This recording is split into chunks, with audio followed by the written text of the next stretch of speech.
रोक दो एसआईपी जब दिखे ये वार्निंग साइंस। क्या आप भी बिना सोचे समझे अपनी एसआईपी चलाते जा रहे हैं? सावधान, कुछ ऐसी स्थितियां होती हैं जब आपको अपनी एसआईपी तुरंत रोक देनी चाहिए, नहीं तो भारी भरकम नुकसान हो सकता है। आज मैं आपको बताऊंगा कि कौन सी वार्निंग साइंस हैं और किस स्थिति में एसआईपी को स्टॉप करना ही समझदारी है। वार्निंग साइन 1, बैंक अकाउंट में पैसा ना होना। मान लीजिए आपकी 5,000 की मंथली एसआईपी चल रही है और किसी महीने आपके अकाउंट में पैसा नहीं है। अगर आप इसे समय रहते स्टॉप नहीं करेंगे तो जब एसआईपी डेट पर बैंक में हिट करेगी और बैलेंस नहीं होगा तो बैंक भारी भरकम चार्ज काटेगा। कई बैंक 500 से लेकर 1000 तक की पेनल्टी काट लेते हैं। यह सरासर गुंडागर्दी है, क्योंकि हमने बैंक से कोई लोन नहीं लिया है, हम तो सिर्फ इन्वेस्ट कर रहे हैं। सोचिए, अगर आपकी 1000 की 5 अलग अलग एसआईपी चल रही हैं और अकाउंट में बैलेंस नहीं है तो बैंक 5 बार पेनल्टी काटेगा और आपको हज़ारों रुपया फालतू में कट जाएगा। अगर आपको पता है कि अगले महीने पैसा नहीं होने वाला है तो एसआईपी डेट से कम 15 दिन पहले उसे स्टॉप या पॉज कर दीजिए। एसआईपी कोई इंश्योरेंस पॉलिसी नहीं है कि पिछला बकाया भी देना पड़ेगा। जब दोबारा पैसा आए तो आप छूटे हुए अमाउंट को टॉप अप कर सकते हैं। अगले महीने आपके अकाउंट से सिर्फ नॉर्मल 5,000 ही कटेगा, कोई पुराना एरियर ऑटोमेटिक नहीं कटता। वार्निंग साइन 2, मार्केट जब लाइफ टाइम हाई पर हो और पैसे की ज़रूरत हो। एसआईपी रोकने की दूसरी सही स्थिति तब होती है जब स्टॉक मार्केट अपने लाइफ टाइम हाई पर चल रहा हो। अगर आपका पोर्टफोलियो 15% से 18% से ज़्यादा का शानदार रिटर्न दिखा रहा है और आपके जीवन में कोई ज़रूरी काम पेंडिंग है जिसके लिए पैसा चाहिए, जैसे बच्चों की पढ़ाई, शादी या कोई और काम, तो तुरंत पैसा निकालें और उस काम को पूरा करें। इस स्थिति में आप अपनी एसआईपी को रोककर अपना प्रॉफिट बुक कर सकते हैं। लेकिन याद रखें, जब मार्केट डाउन हो तब कभी भी डरकर एसआईपी मत रोकना। उदाहरण के तौर पर एसबीआई स्मॉल कैप फंड में अगर किसी ने 2011 में 5,000 प्रति माह की एसआईपी की तो 15 साल में उसका कुल 9 लाख रुपए जमा हुआ और उसकी वैल्यू 48,80,000 बन गई। इन्वेस्टर का फ़ायदा तब होता है जब वो गिरती मार्केट में निवेश जारी रखता है। जब सोने का दाम कम होता है तो 5,000 में ज़्यादा सोना मिलता है।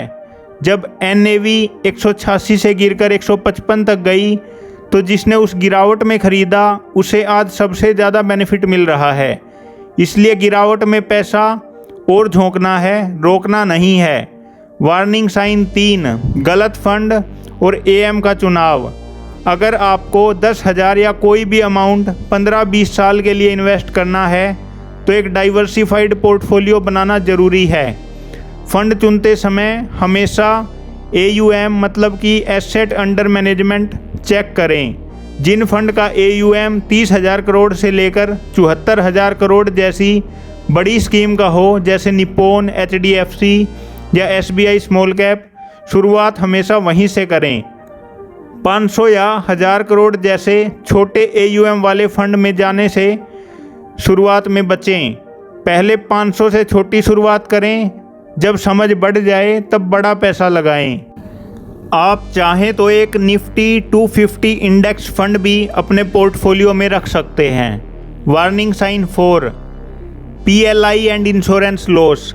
अगर आप किसी PLI मतलब पोस्टल लाइफ इंश्योरेंस या पारंपरिक इंश्योरेंस स्कीम में फंसे हुए हैं और वहां हर महीने पैसा दे रहे हैं तो सावधान हो जाएं। एक इन्वेस्टर ने बताया कि वह 2020 से 2360 रुपये प्रति माह PLI में डाल रहे थे। जब उन्होंने इसे बंद करके म्यूचुअल फंड में डालना चाहा तो सरेंडर करने पर उन्हें मूलधन का सिर्फ 36% पैसा ही वापस मिल रहा था, यानी 1 लाख रुपए पर सिर्फ 36,000। बाकी 64% पैसा बंदर बाट में गायब हो गया। इसका सॉल्यूशन ये है, ऐसी किसी भी स्कीम को तुरंत स्टॉप कर दीजिए और आगे कोई प्रीमियम मत भरिए। बचे हुए पैसे को म्यूचुअल फंड में इन्वेस्ट करना शुरू करें।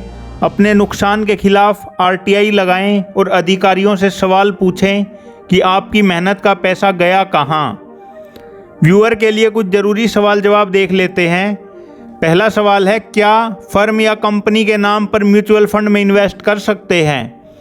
बिल्कुल हाँ। आप अपने बिजनेस अकाउंट फर्म या कंपनी के नाम से पैन कार्ड, जीएसटी और चेकबुक डिटेल्स देकर आसानी से रजिस्टर कर सकते हैं और कॉरपोरेट इन्वेस्टमेंट कर सकते हैं। दूसरा सवाल, 5 लाख रुपए का one time lump sum investment कहाँ करें? अगर आपकी उम्र कम है, रिस्क लेने की क्षमता ज़्यादा है और टाइम होराइजन 15 साल के ऊपर है तो 1-1 लाख रुपए करके 5 बेहतरीन स्मॉल कैप फंड में लगा दीजिए। लेकिन अगर रिस्क लेने की क्षमता कम है और समय सिर्फ 8-10 साल है तो मल्टी कैप या फ्लेक्सी कैप फंड चुनें जिनका AUM ज़्यादा हो। तीसरा सवाल, स्मॉल कैप पोर्टफोलियो में 50 लाख रुपए हो चुके हैं, क्या SWP शुरू कर दें?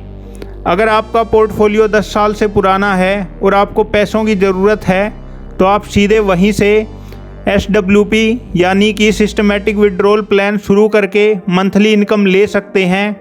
टैक्स का बहुत चक्कर नहीं है, ज़रूरत के हिसाब से आप इसे बेझिझक शुरू कर सकते हैं। SIP केवल 2 ही स्थितियों में रोकें, या तो बैंक में पैसा ना हो पेनल्टी से बचने के लिए, या फिर मार्केट हाई पर हो और आपको पैसों की सख्त ज़रूरत हो।